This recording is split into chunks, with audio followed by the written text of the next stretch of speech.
Now, originally was the Prodigy sample in the original beat?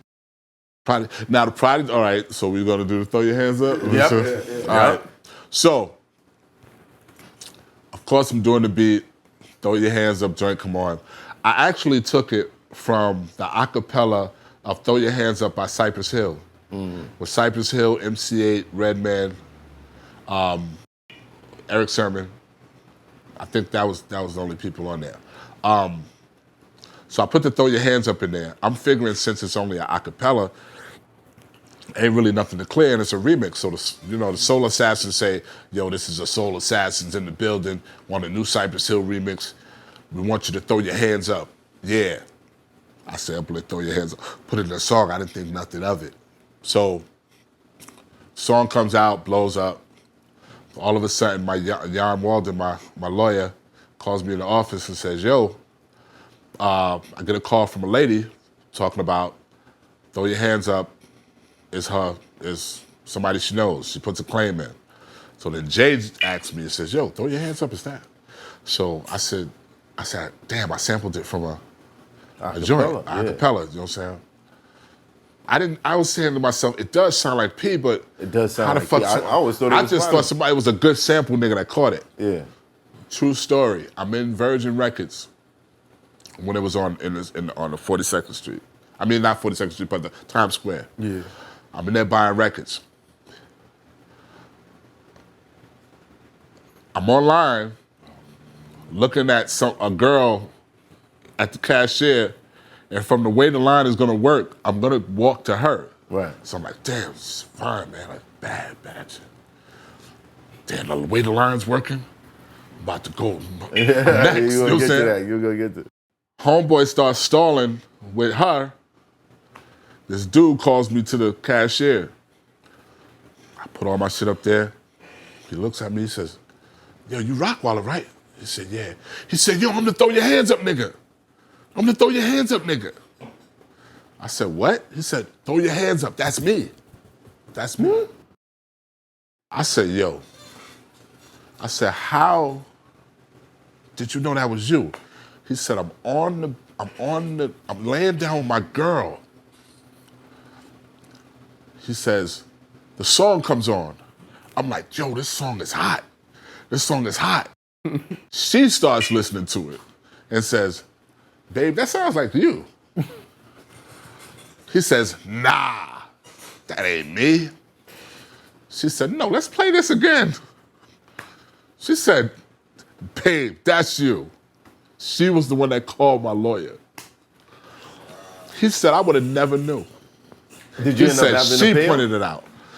Now check this out, and here's how I know. No, first of all, hold on. What did you say after you said it was me? I'm the one suing. I'm just looking at the. I'm like God. check. I'm like God. Okay, so I'm looking at this line. I know how this line's supposed to work. Right. I know.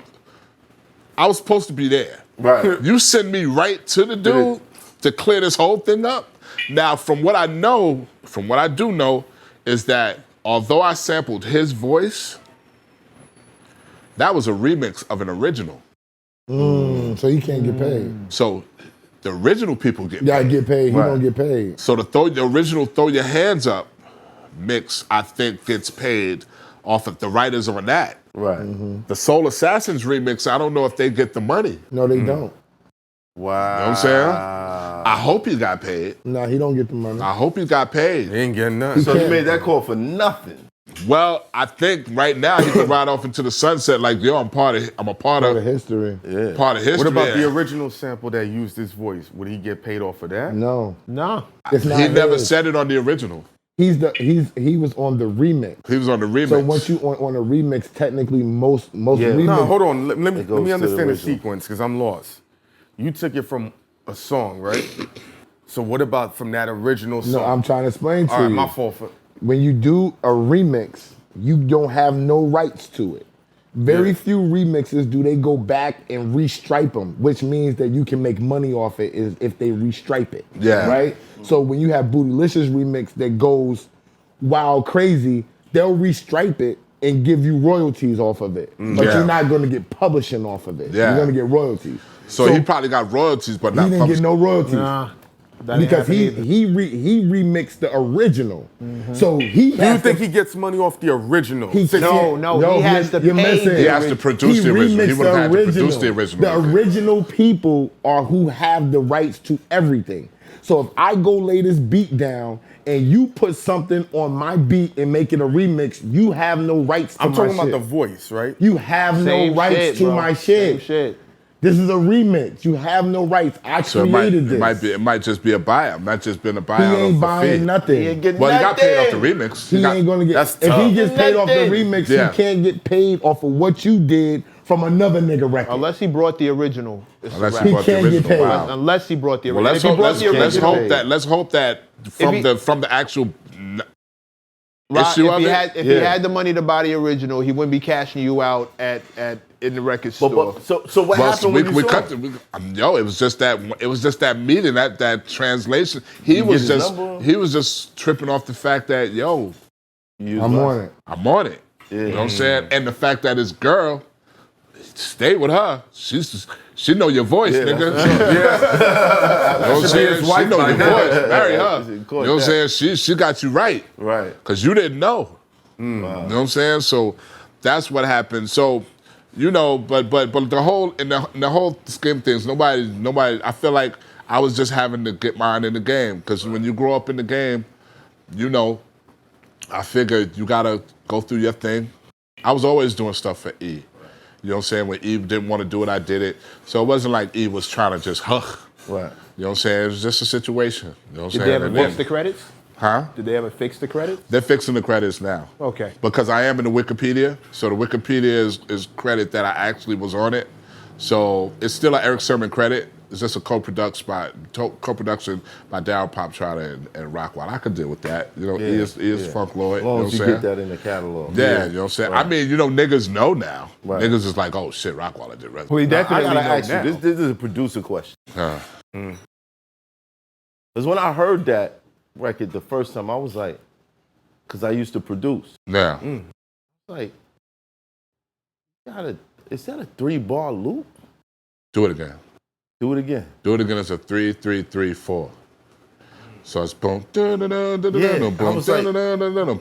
And the crazy thing about that on the was, third, and then it switched over to. I was trying to just be a little different from how the beat tapes is being submitted to Rockefeller because they was going through beat tapes. Jay is a beat nigga. He goes through them beats. And Dame is definitely the comedy of it because the shit ain't hot. He gonna laugh at you.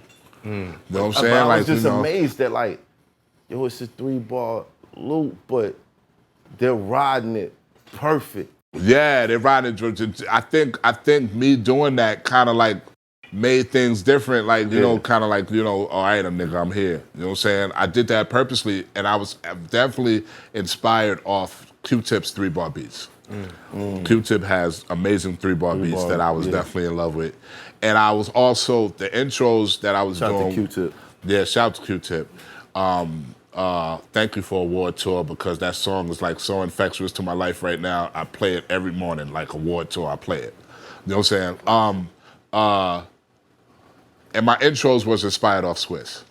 Because at that moment, before that, I was just doing beats for albums. I was just happy with doing beats for albums.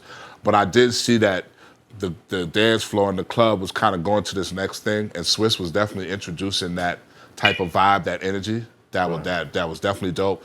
So, niggas was coming and saying that they needed joints, and I knew they wasn't dealing with me just doing any old beat, like a beat a certain way. Right. So I just took the hottest thing that was going on, and that was Jigga My Nigga. And he said, bam, bam, bam, bam, bam, bam. I did bam, bam, bam, like I was being inspired off Swiss. That was definitely influenced by Swiss. But to this day, when that rings off,